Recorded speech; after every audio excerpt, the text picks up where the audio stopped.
Hello students, आप सभी का स्वागत है वापस से ज्योति क्लासेस में। क्लास 10th की कार्बन कंपाउंड की सीरीज चल रही थी जिसमें हमने शायद 4 या 5 लेक्चर्स कंप्लीट कर लिए थे। आइसोमेरिज्म और सारे जितने भी तरह के नॉमेनक्लेचर होते थे, जितने भी तरह के फंक्शनल ग्रुप्स थे, उन सब के बारे में हमने कंप्लीट वीडियो कर लिया था। काफी सारे लाइव लेक्चर्स भी हमने किए थे। अब उसके आगे हम लोग को देखना था कार्बन कंपाउंड्स की फीचर्स, उस मतलब प्रॉपर्टीज ऑफ कार्बन कंपाउंड्स। उसके अलावा दो स्पेशल कंपाउंड्स के बारे में हम लोग को पढ़ना था जिसमें इथानॉल और इथानोइक एसिड आएगा। उसके बाद हम लोग फिर सोप्स एंड डिटर्जेंट्स वाले के बारे में पढ़ना था। तो चलिए शुरू करते हैं नेक्स्ट वीडियो जिसमें हम पढ़ने वाले हैं प्रॉपर्टीज ऑफ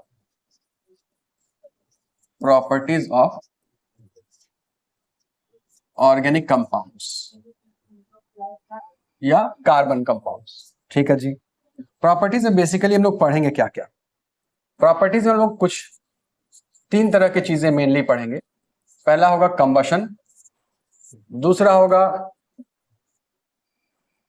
सब्स्टिट्यूशन रिएक्शन,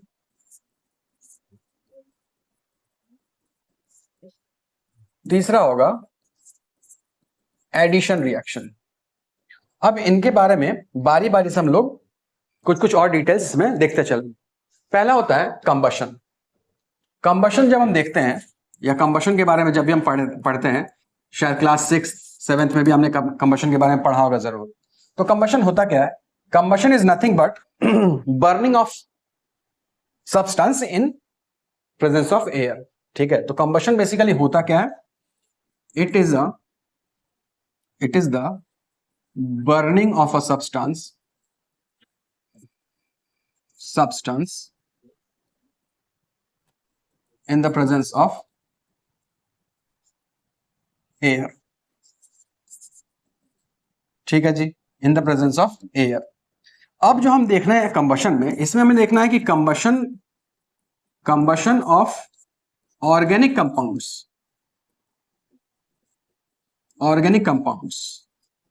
इनका क्या फीचर है। तो जब हम कंबशन ऑफ ऑर्गेनिक कंपाउंड्स की बात करते हैं तो organic compounds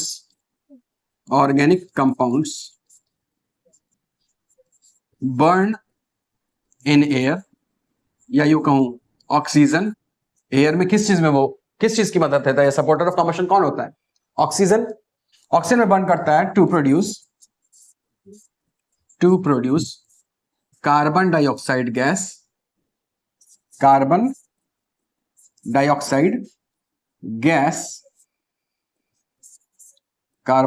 gas and energy.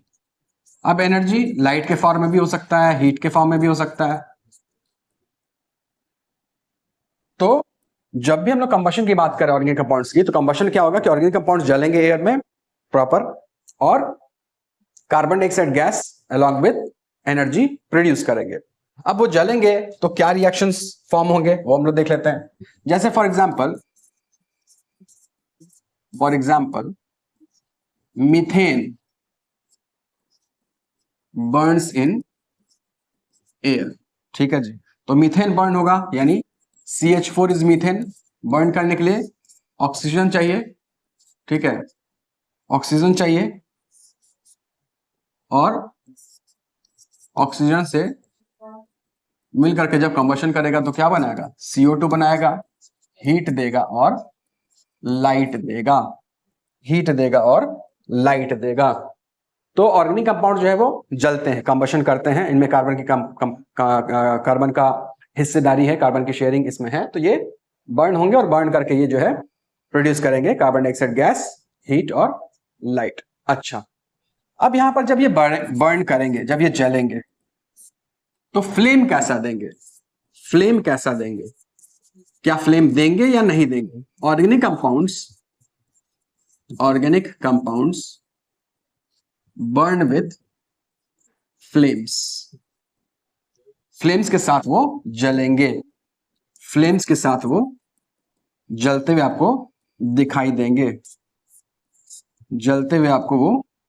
देंगे। यानी किसी कंपाउंड में अगर हमने, या यूं कहूं कि किसी भी सब्सटेंस को हमने जलाया, तो वो फ्लेम के तौर पर आपको जो है दिखाई देंगे। और फ्लेम्स ब्लूइश फ्लेम भी हो सकती है, ब्लूइश फ्लेम भी हो सकती है, और येलोइश या रेडिश फ्लेम भी हो सकती है। येलो फ्लेम भी हो सकता है और ब्लू फ्लेम भी हो सकता है। ठीक है जी।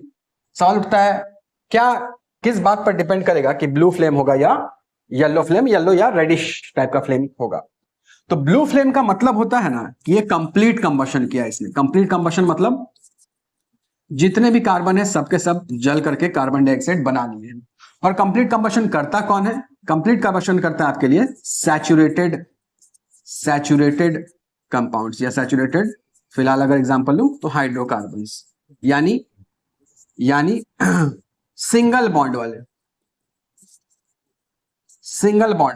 ये क्या करते हैं? कंप्लीट कंबशन करते हैं, और कंप्लीट कंबशन करने के बाद ये जो है कार्बन डाइऑक्साइड और अपना एनर्जी वगैरह प्रोड्यूस कर देते हैं। तो ये जब जलेंगे तो इनके पास आएगा ब्लू फ्लेम, इनके पास आएगा ब्लू फ्लेम।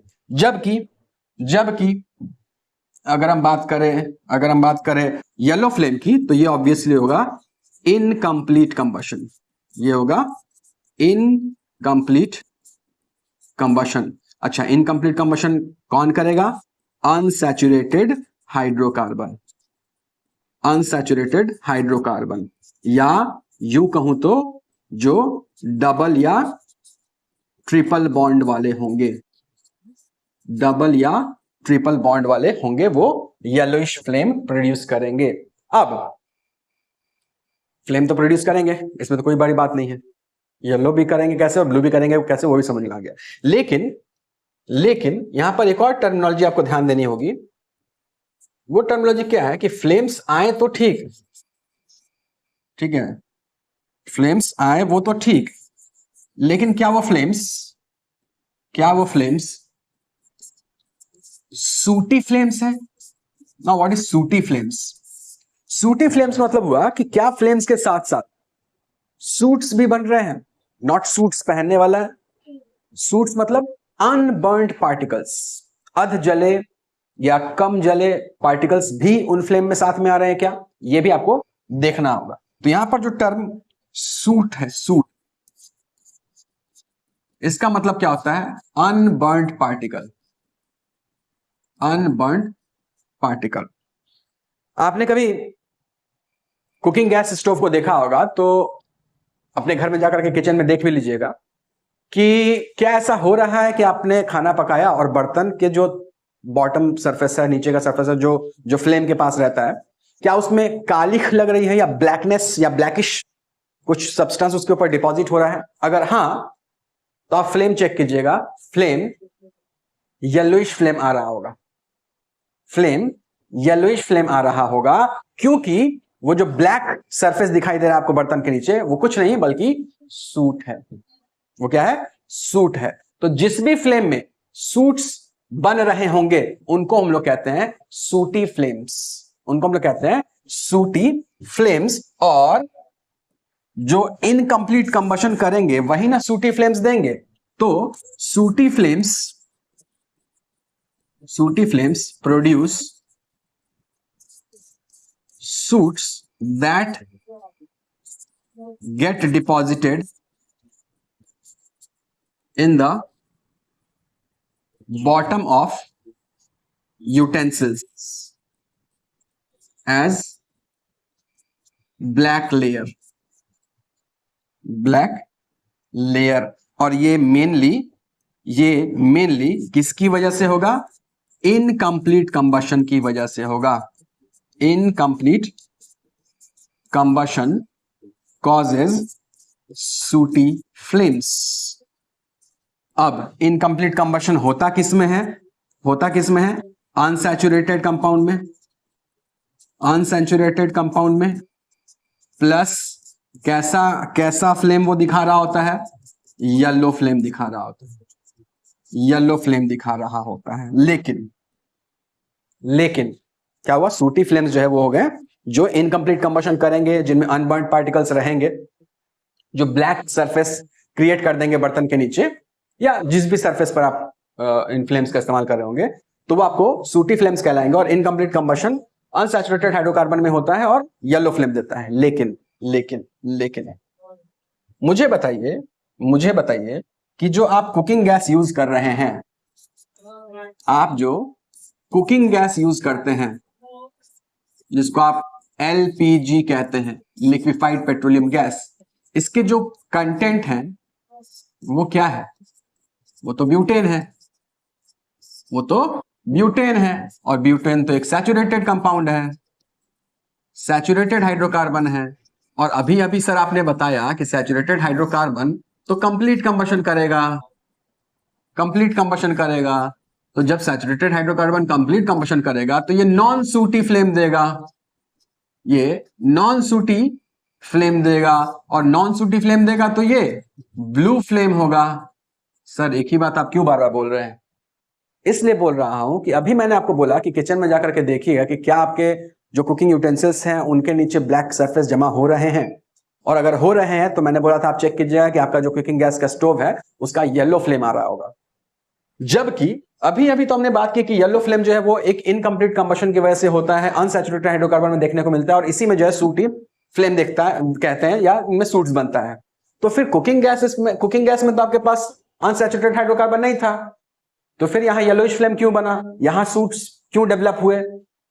क्योंकि यहां पर सबसे इंपॉर्टेंट कॉन्सेप्ट है, यहां पर सबसे इंपॉर्टेंट कॉन्सेप्ट है इनकम्प्लीट कंबशन। क्या है? Incomplete combustion. यानी इनकम्प्लीट कंबशन भले ही हो रहा है अनसैचुरेटेड हाइड्रोकार्बन में, लेकिन वो सैचुरेटेड हाइड्रोकार्बन में भी हो सकता है अगर हमने ऑक्सीजन की सप्लाई ठीक से नहीं की है। आप कुकिंग गैस स्टोव में जब भी येलोइश फ्लेम आएगा या ब्लैक सरफेस आएगा तो आप देखेंगे मम्मी बोलती होंगी पापा को कि जाकर के गैस चूल्हा ठीक करवा के ले आइए। क्यों? क्योंकि कभी मौका मिले, obviously with the help of parents, cooking gas stove के बर्नर के नीचे देखिएगा एक पाइप आ रही होगी जहां से गैस आपके बर्नर में सप्लाई हो रही होगी, वहां पर होल्स होंगे। वो होल्स क्यों होते हैं? ताकि गैस के साथ ऑक्सीजन की प्रॉपर सप्लाई दी जाए, वो प्रॉपर जलने के लिए। यानी सैचुरेटेड हाइड्रोकार्बन भी येलोइश सूटी फ्लेम दे सकता है अगर वो भी इनकम्प्लीट कंबशन करे। और क्यों करेगा इनकम्प्लीट कंबशन? बिकॉज वहां पर लैक ऑफ ऑक्सीजन होगा या इनएडिक्वेट सप्लाई ऑफ ऑक्सीजन प्रोवाइड किया गया होगा, तो वो इनकम्प्लीट कंबशन करेगा। समझ पा रहे क्या बोल रहा हूं? तो मैं कह रहा हूं कि ये रहा आपका गैस का बर्नर, ऐसा कुछ दिखता होगा गैस का बर्नर। इसमें एक पाइप ऐसे गई होगी, ठीक है जी, एक पाइप ऐसे गई होगी, और इस पाइप में यहां कहीं आपको होल्स दिखाई दे रहे होंगे, और ये जो है जो पाइप है कनेक्टेड किया गया होगा, इससे फिर जो है पाइप गई होगी और रेगुलेटर में सप्लाई हुई होगी, वो रेगुलेटर फिर जो है सिलेंडर में लगा होगा, ऐसा कुछ सरफेस दिखता होगा। तो यहीं से जो है आपको, इसी होल से जो है आपको ऑक्सीजन की सप्लाई जाती है, जो with the help of butane और जल करके यहां पर जो है ब्लूइश फ्लेम प्रोवाइड कर रही होती है। करेक्ट? अब मैं बोल रहा हूं क्या? मैं बोल रहा हूं कि सैचुरेटेड हाइड्रोकार्बन भी इनकम्प्लीट कंबशन कर सकता है अगर उसको एडिक्वेट सप्लाई ऑफ ऑक्सीजन नहीं मिला हो। तो क्या बोला जा रहा है कि सैचुरेटेड हाइड्रोकार्बन्स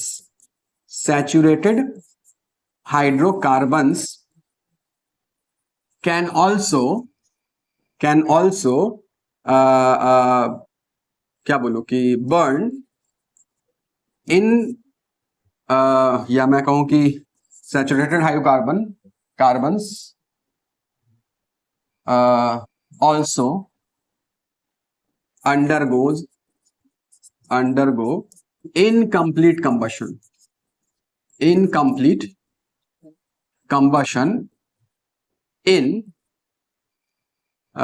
क्या बोलूं, लैक ऑफ ऑक्सीजन, या यूं कहूं कि इनएडिक्वेट सप्लाई ऑफ ऑक्सीजन।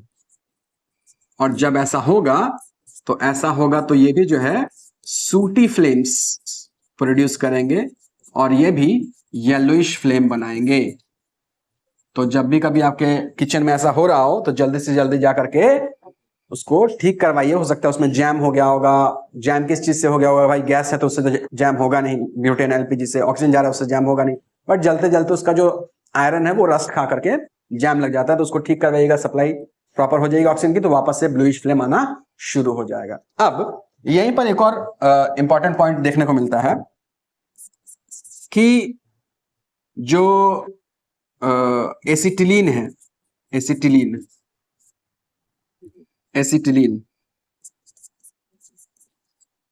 एसिटिलीन एक क्या है, अनसैचुरेटेड हाइड्रोकार्बन है, अनसैचुरेटेड हाइड्रोकार्बन है।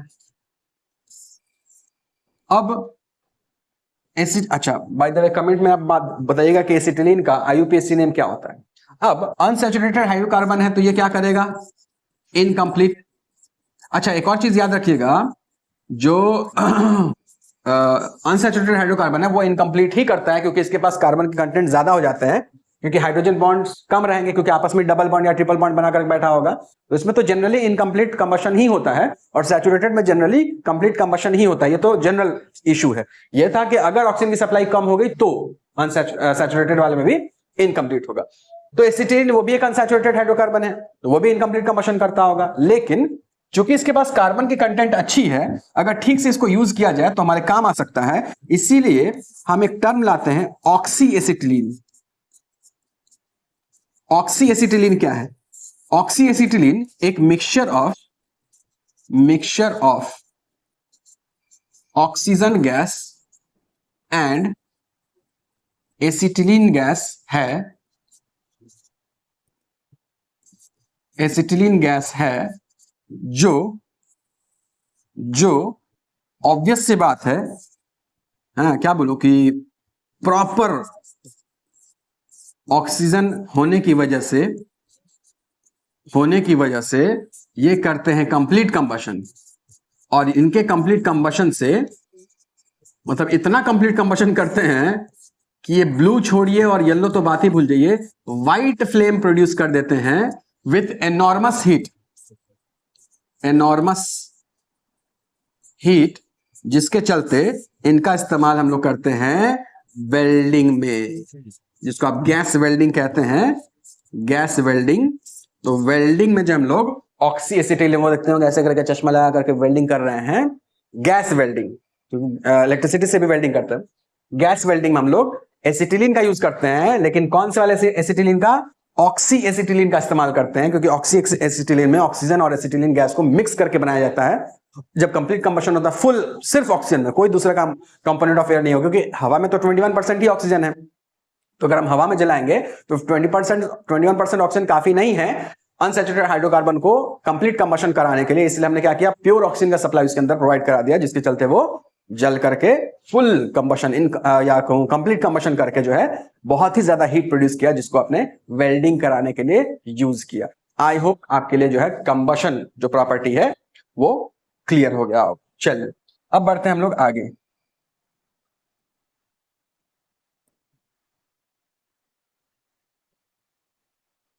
सेकंड टॉपिक हमारा सब्स्टिट्यूशन रिएक्शन।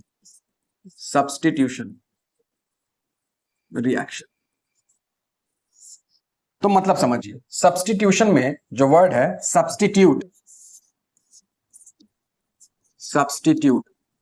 इसका मतलब होता है to take place of other, दूसरे की जगह लेना इज कॉल्ड सब्स्टिट्यूशन। तो ऑर्गेनिक कंपाउंड में जब आप किसी कंपोनेंट का, किसी एलिमेंट का जगह लेते हैं तो उसे आप कहते हैं सब्स्टिट्यूशन रिएक्शन। ठीक है जी। अब आपको सोचना होगा पहले कि सैचुरेटेड हाइड्रोकार्बन में और अनसैचुरेटेड हाइड्रोकार्बन में किसमें सब्स्टिट्यूशन का कारण बनेगा, रीजन बनेगा सब्स्टिट्यूशन करने का। तो आप मुझे बताइए कि कभी भी आप दूसरे की जगह या अपना कोई जगह बदलते हैं, कब बदलिएगा, जब आपके पास एनफ हो, पर्याप्त हो, आप एक्सचेंज करा सकते हैं। और अगर आपके पास पर्याप्त हो ही नहीं, सफिशिएंट अमाउंट में कोई भी चीज हो ही नहीं, तो आप एक्सचेंज कैसे कीजिएगा। फॉर एग्जाम्पल, अगर कोई कहे कि मैंने टिफिन में जो है लेट्स से कि छोले कुलचे लाए हैं, तुमने जो है पोहे लाए हैं, तो तुम मुझे थोड़ा सा पोहा दे दो, मैं तुम्हें थोड़ा सा छोले कुलचा दे दूंगा, डन हो गया। बट तुम्हारा टिफिन है खाली, तो तुम छोले कुलचे के बदले में पोहा दे कैसे सकते हो। आई नो वियर्ड एनालॉजी है, बट समझने की बात यहां पर है कि जब आप देख रहे हैं सैचुरेटेड हाइड्रोकार्बन है, तो सैचुरेटेड हाइड्रोकार्बन के पास एनफ हाइड्रोजन अवेलेबल है, सिंगल बॉन्ड्स अवेलेबल है।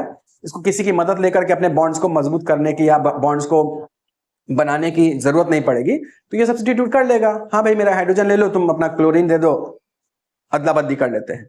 लेकिन अगर यहाँ पर कोई डबल बॉन्ड वाला, ट्रिपल बॉन्ड वाला है, जिसके पास ऑलरेडी कम है, खुद का ही बॉन्ड्स कंप्लीट नहीं हो पा रहा है, आपस में कार्बन कार्बन डबल बॉन्ड और ट्रिपल बॉन्ड बना के बैठा हुआ है, तो आपको लगता है कि वो सब्स्टिट्यूट करेगा? वो तो कहेगा मुझे दे दे भाई, मेरे पास खुद ही कम है। तो वो एडिशन रिएक्शन करेगा, जो हम लोग आगे पढ़ेंगे, मतलब ऐड करवाएगा, कुछ मुझे दे दो, मैं बदले में तुमको कुछ नहीं दे सकता। लेकिन सैचुरेटेड हाइड्रोकार्बन जो है, जिसके पास ऑलरेडी सिंगल बॉन्ड्स हैं, सारे हाइड्रोजन से बॉन्ड्स कंप्लीट किए हुए हैं, कार्बन कार्बन में सिंगल बॉन्ड है, मतलब कुछ ऐसा जरूरत नहीं है, ठीक है एक्सचेंज करना है कर लेते हैं।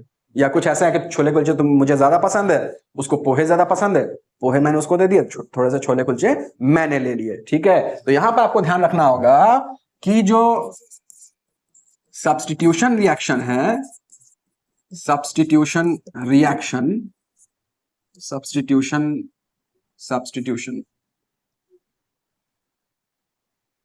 रिएक्शन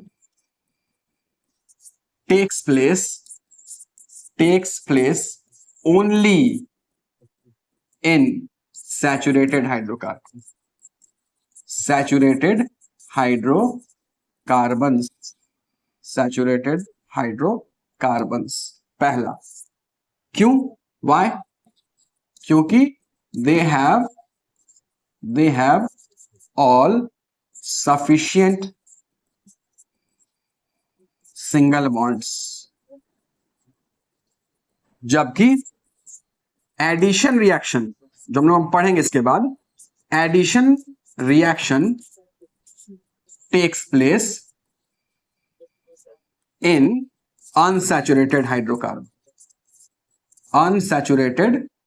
हाइड्रोकार्बन्स, ठीक है जी।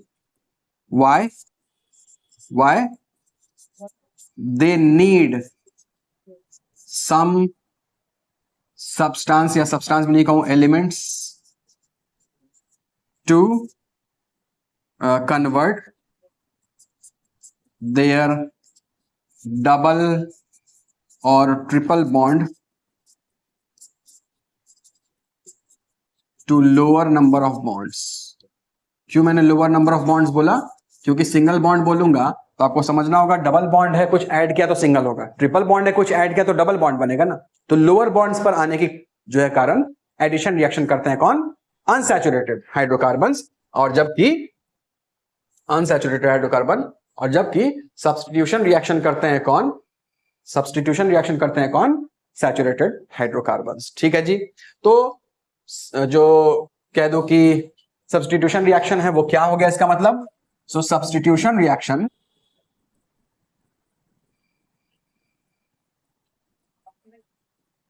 means that a higher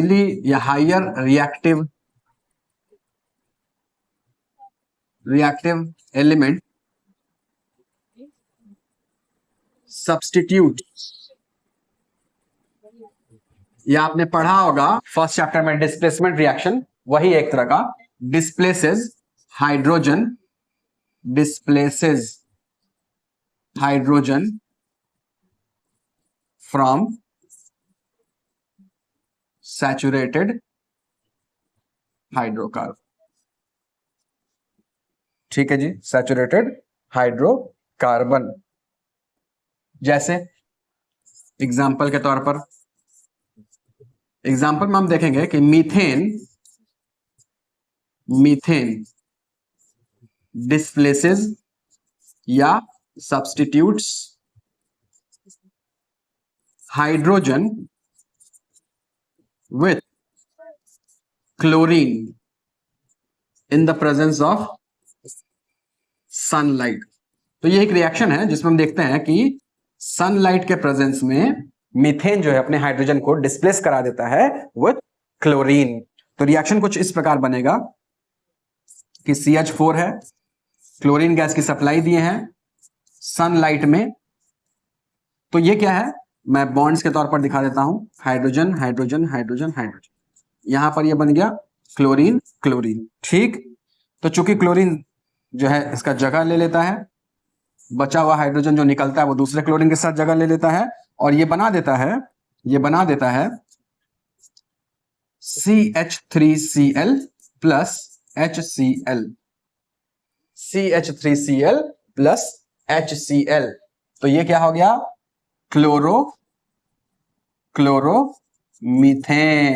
याद आ रहा है, क्लोरोमीथेन। बट मजेदार बात ये है कि ये रुकेगा नहीं, मतलब आप चाहें कि और ऐड करवाऊं क्लोरीन, और डिस्प्लेस करवाऊं क्लोरीन, और हाइड्रोजन निकलवाऊं, तो आप ज्यादा क्लोरीन ऐड कराते चलिए, ये रिएक्शन करके चारों हाइड्रोजन गायब करके चारों जगह पर आपको जो है दिखने को मिल जाएगा आपको क्लोरीन। तो ये कैसे कंटिन्यू हो जाएगा, ये कंटिन्यू हो जाएगा, जैसे मैं फिर से बना देता हूं, CH4Cl2, तो CH3Cl बन जाएगा, HCl बाहर आ जाएगा। आप नहीं माने ऑब्वियसली, सनलाइट में आप नहीं माने, आपने कहा नहीं CH3Cl है और क्लोरीन ऐड कराओ और सनलाइट प्रेजेंट लाओ, तो CH2Cl2 हो जाएगा, वापस HCl। आप कहें नहीं मैं और चाहता हूं, तो CH2Cl2 हो गया और क्लोरीन ऐड कराया, वापस सनलाइट दिया, तो CHCl3 बन गया प्लस HCl बन गया। हालांकि ये जो है यहां पर आप डाइक्लोरोमीथेन कह सकते हैं, तो यहां पर जो है ट्राइक्लोरोमीथेन है। क्या है, ट्राइक्लोरोमीथेन। ये वो जो फिल्मों में है ना, बेहोश सुंघा करके, वो यही है, क्लोरोफॉर्म जो है यही है। फिर आपने कहा नहीं मैं जो आखिरी बचा हुआ हाइड्रोजन है उसको भी गायब करना चाहता हूं, लो भैया गायब कर लो, तो बन जाएगा CCl4, carbon tetrachloride.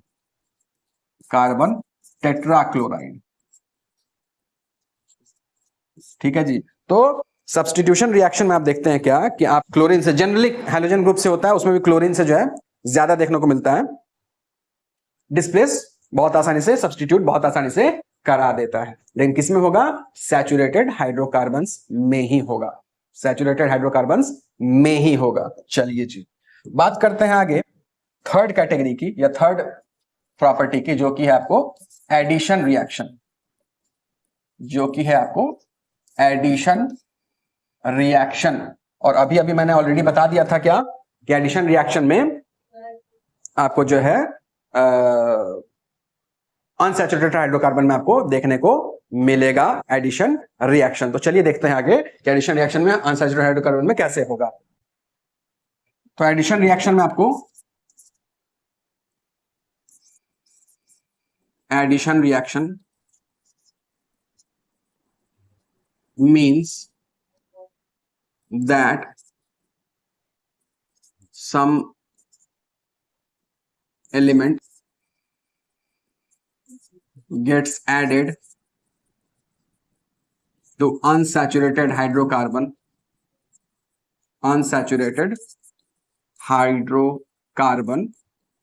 to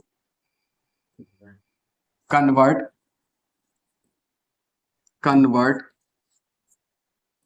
double bond और ट्रिपल बॉन्ड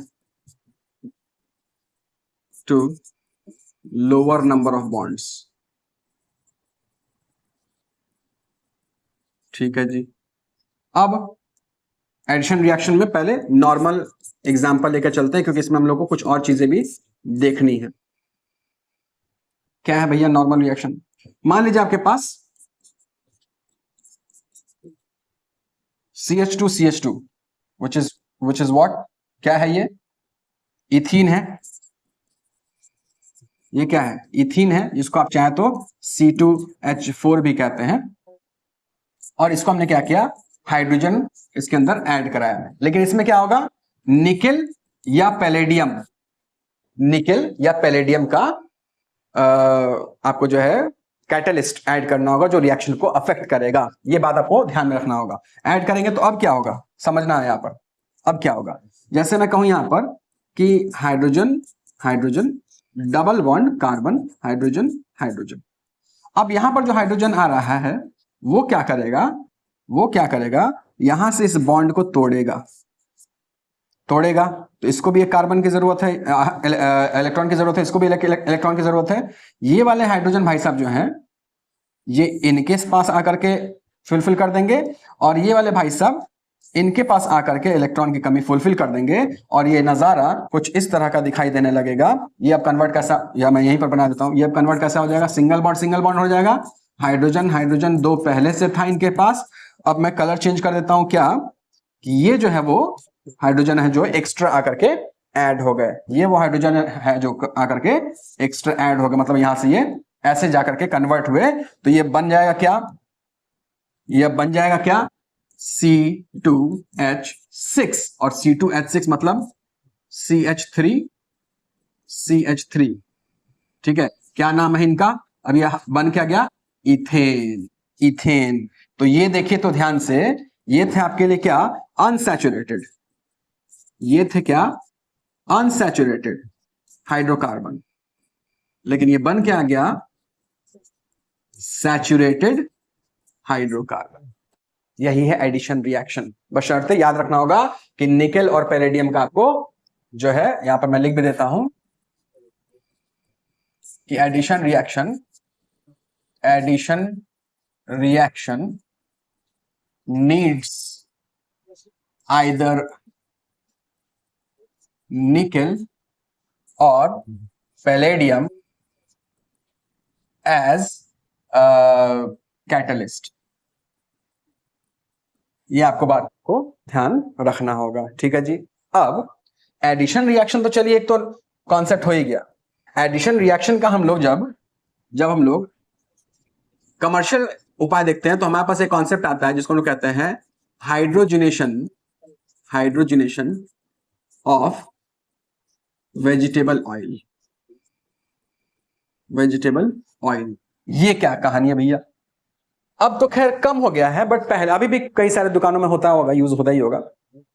आपने एक टर्म सुना होगा डालडा, पहले लोग उसको घी कहते थे और जो एक्चुअली घी उसको शुद्ध घी कहते थे। तो डालडा जो बनता है ना, डालडा शायद आप लोग नहीं यूज किए होंगे, नहीं देखे होंगे, मम्मी पापा से पूछे डालडा क्या होता है।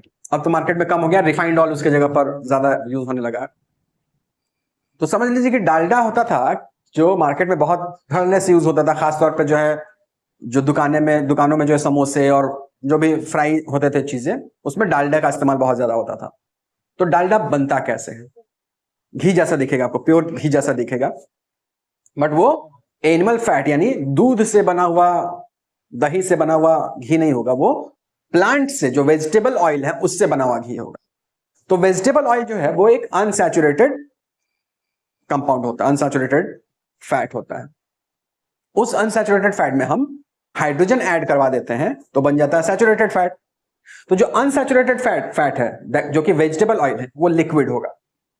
जैसे सैचुरेटेड फैट बन जाएगा वो सेमी सॉलिड या सॉलिड हो जाएगा, उसी को कहते हैं डालडा, उसी को कहते हैं डालडा या वनस्पति घी। वनस्पति is vegetation and ghee is the form of type of a fluid.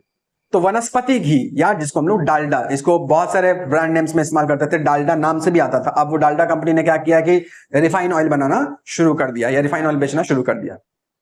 तो डालडा का बनना या वनस्पति घी का बनना एक्चुअली एक एडिशन रिएक्शन है, एक्चुअली एक एडिशन रिएक्शन है, और उसमें भी हमने हाइड्रोजन ही ऐड करना होता है निकेल और पैलेडियम के जो है कैटलिस्ट की मदद से, ठीक है जी। तो हाइड्रोजनेशन मतलब हाइड्रोजन ऐड कर रहे हैं। तो hydrogenation of vegetable oil, hydrogenation of vegetable oil, hydrogenation of vegetable oil is actually addition reaction, is actually addition reaction of vegetable oil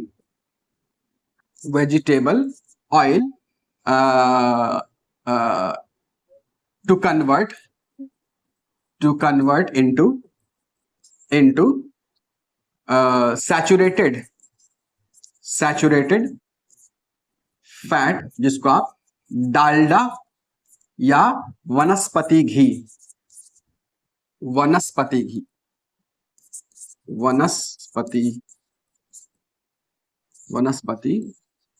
घी कहते हैं। यानी लेट्स से कि और भी अलग अलग कंपाउंड्स ऐड होंगे उसमें, मतलब और अलग अलग सेगमेंट्स ऐड होंगे। ये मान लेते हैं कि एग्जांपल हो गया या रिप्रेजेंटेशन हो गया एक तरह के वेजिटेबल ऑयल का। वेजिटेबल ऑयल मतलब क्या, वेजिटेबल ऑयल मतलब कि लेट्स से कि सनफ्लावर ऑयल हो गया, जो है आपको जो है वो कैस्टर ऑयल हो गया या सोयाबीन ऑयल हो गया, यही वेजिटेबल से सरसों तेल हो गया वगैरह वगैरह, ये वेजिटेबल ऑयल। तो ये वेजिटेबल ऑयल हो गया। ऑब्वियसली ये डबल बॉन्ड आपको दिख रहा है, तो ये क्या है, एक तरह का अनसैचुरेटेड हाइड्रोकार्बन है, हाइड्रोकार्बन है। इसको हम लोग अनसैचुरेटेड फैट भी कहते हैं, अनसैचुरेटेड फैट भी कहते हैं। अब इसमें हमने क्या किया, इसमें हमने क्या किया, हाइड्रोजन ऐड करा दिया, obviously in the presence of निकल या तो पैलेडियम। अब जैसे वहां पर चेंजेस हो रहे थे, यहां पर भी क्या हो जाएगा, यहां पर भी क्या हो जाएगा,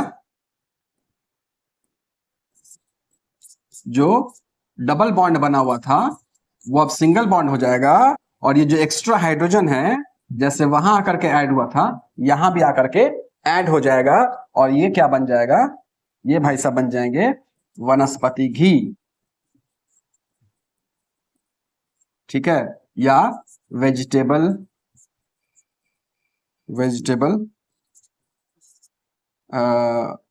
जो है ऑयल, घी। और ये क्या हो जाएगा अब, सैचुरेटेड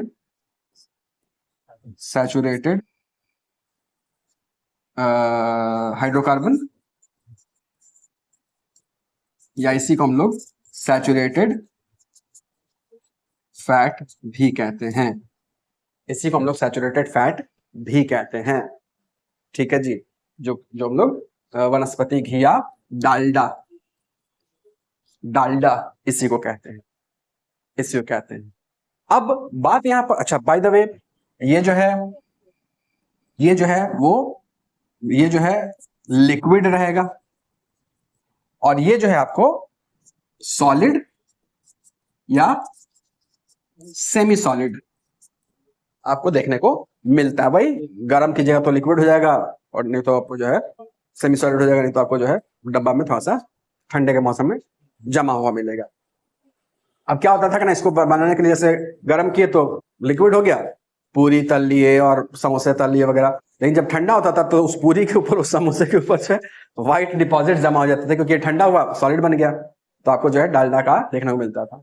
बात यहां पर यह है कि जो सैचुरेटेड फैट्स होते हैं ना, सैचुरेटेड फैट्स वो हमारे बॉडी के लिए हार्मफुल होते हैं, वो कोलेस्ट्रॉल बढ़ाते हैं हमारे बॉडी में, फैट बढ़ाते हैं, अनहेल्दी फैट बढ़ाते हैं। देखिए फैट की जरूरत है हमारे बॉडी को, मसल्स भी बहुत हद तक फैट को अब्जॉर्ब करते हैं, हमारे बॉडी में बहुत जगहों पर फैट्स की जरूरत है हमारे जो है इंटरनल ऑर्गन्स को प्रोटेक्ट करने के लिए। बट जो फैट है वो भी गुड फैट या बैड फैट है, जिसको आज के डेट में good cholesterol and bad cholesterol कहा जाता है।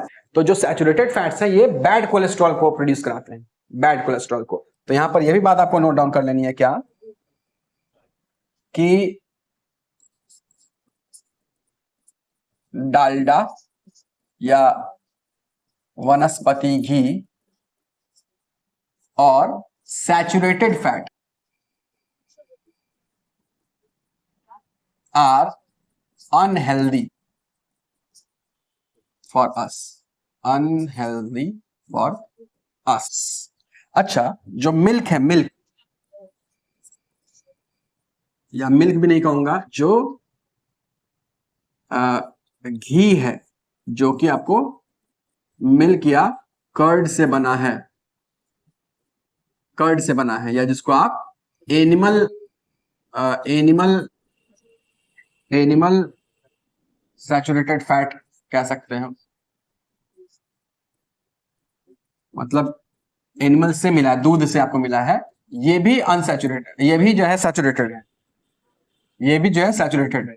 अब ये ठीक है if taken in proper amount. Proper amount का मतलब हुआ कि जितनी हमारे शरीर को जरूरत है। क्यों?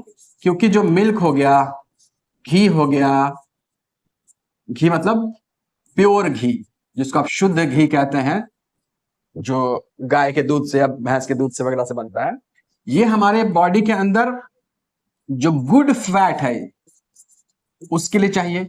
या यूं कहूं कि हमारे लिए जो बॉडी में जो है, एक तरह से समझ लीजिए कि जैसे घुटने वगैरह हो गए, जो लगातार जॉइंट्स मूव करते रहते हैं, उनके अंदर में जो है ग्रीसिंग का काम भी ये कर रहे होते हैं। तो जो लोग भी घी नहीं खा रहे हैं उनके बुढ़ापे में बहुत दिक्कत होती है, घुटने ठीक से नहीं काम करते हैं। तो घी खाना है, मतलब गाय के दूध से बना हुआ, भैंस के दूध से बना हुआ, डालडा वाला नहीं, बट इन प्रॉपर अमाउंट, मतलब 1 चम्मच घी 2 चम्मच घी आप रोज कंज्यूम कर सकते हैं। ऑब्वियसली उसके लिए एक्सरसाइज वगैरह कर लीजिएगा, लेकिन इसके बदले आप चाहेंगे कि डालडा ही कंज्यूम कर लूं, वो ज्यादा नुकसान करेगा आपको। तो गुड फैट है, प्लस हमारे जो है नी जॉइंट्स है, नी जॉइंट्स के लिए ग्रीसिंग के तौर पर काम करते हैं, ग्रीसिंग के तौर पर काम करते हैं। तो अगर ठीक अमाउंट में लिया जाए तो ये आपके लिए अच्छा होता है, बेहतर होता है, तो इसका इस्तेमाल आप कर सकते हैं, but not the vegetable oil. ठीक है जी। अब यहां पर एक टर्म आता है जिसको हम लोग कहते हैं bromine water test. Bromine water test किस चीज का टेस्ट है भाई? Bromine water. पहली बात तो ब्रोमीन वाटर होता क्या है? ब्रोमीन वाटर मतलब ब्रोमीन जो घुला हुआ रहेगा पानी में। अब ब्रोमीन आप जानते हैं, पहले भी आपने पढ़ा होगा, 9th क्लास में पढ़ा होगा शायद, जब हम लोग पढ़ रहे थे डिस्पर्शन वगैरह के बारे में। तो ब्रोमीन जो है रेडिश ब्राउन कलर का होता है, तो इसका जो लिक्विड बनेगा, सॉल्यूशन बनेगा, वो भी रेडिश ब्राउन कलर का होगा। ठीक है जी। और ब्रोमीन का बना हुआ है, ब्रोमीन भी एक हैलोजन ग्रुप का कंपाउंड है, क्लोरीन की तरह। तो मुझे बताइए कि क्लोरीन तो सब्स्टिट्यूशन रिएक्शन कर ले रहा था, सिर्फ क्लोरीन के बारे में हमने बताया हुआ था, लेकिन एडिशन में तो क्लोरीन भी ऐड कर सकते हैं, ब्रोमीन भी ऐड कर सकते हैं, हाइड्रोजन भी ऐड कर सकते हैं। ऐड कराने के जब बॉन्ड्स तोड़ करके, डबल बॉन्ड और ट्रिपल बॉन्ड को बॉन्ड्स तोड़ करके उसमें ऐड कराने के बाद तो ब्रोमीन भी ऐड हो जाता है। अगर हमारे पास 2 कंपाउंड्स हैं, उनमें आपने क्या किया, ड्रॉप से ब्रोमीन वाटर डाला।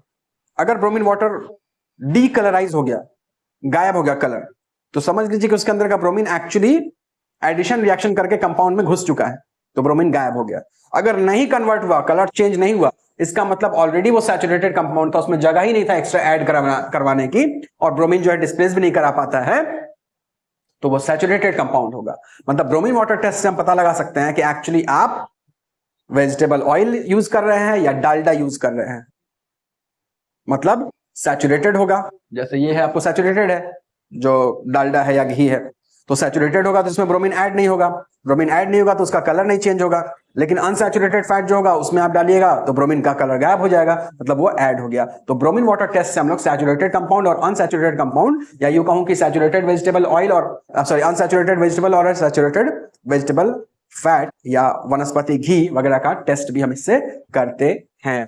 तो ब्रोमीन वाटर टेस्ट में क्या आ गया? तो सबसे पहले इसमें आया bromine water, bromine plus water, इसी को हम लोग ब्रोमीन वाटर कह रहे हैं, और इसका भी कलर जो है रेडिश ब्राउन होगा, रेडिश ब्राउन कलर होगा। तो होगा क्या कि ब्रोमीन जो है, bromine can be added to unsaturated hydrocarbons, but cannot be added to saturated hydrocarbons।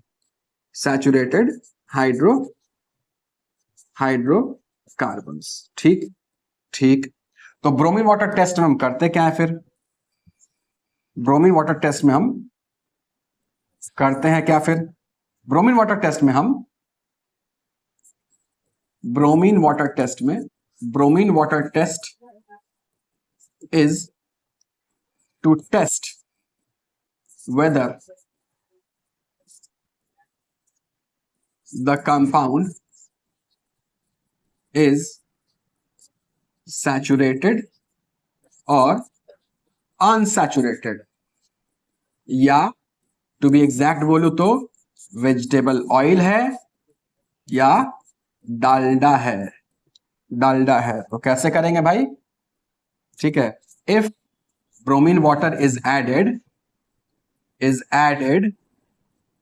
To a compound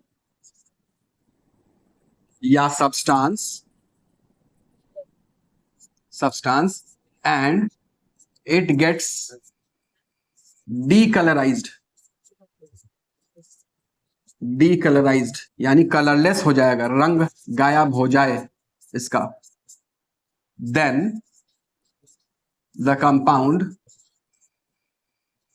is unsaturated, यानी ये एक तरह का डालडा हो सकता है, एक तरह का डालडा हो सकता है। तो ब्रोमीन वाटर टेस्ट के से रिलेटेड आपको क्वेश्चंस काफी आते हैं, ठीक है जी। ब्रोमीन वाटर टेस्ट से रिलेटेड आपको क्वेश्चन आते हैं, ठीक। तो ये सारे जो हम लोगों ने देखे ये आपको हो गए फीचर्स ऑफ या प्रॉपर्टीज ऑफ कार्बन कंपाउंड्स, ठीक है जी। कॉम्बिनेशन हो गया, सब्स्टिट्यूशन हो गया, एडिशन रिएक्शन कंप्लीट हो गया। तो अब हमारा बच गया है दो कंपाउंड्स की स्टडी करना। वो कंपाउंड्स क्या हैं, उनकी फीचर्स क्या हैं, उनके यूजेस क्या हैं, उनके कुछ खास केमिकल प्रॉपर्टीज देखनी होगी हम लोग को। और उसके बाद सेगमेंट बचता है सोप्स एंड डिटर्जेंट्स। तो ये हम लोग देखेंगे नेक्स्ट क्लास में, ठीक है जी। स्टे ट्यून्ड और पढ़ते रहिए, गर्दा मचाते रहिए। हर हर महादेव। धन्यवाद।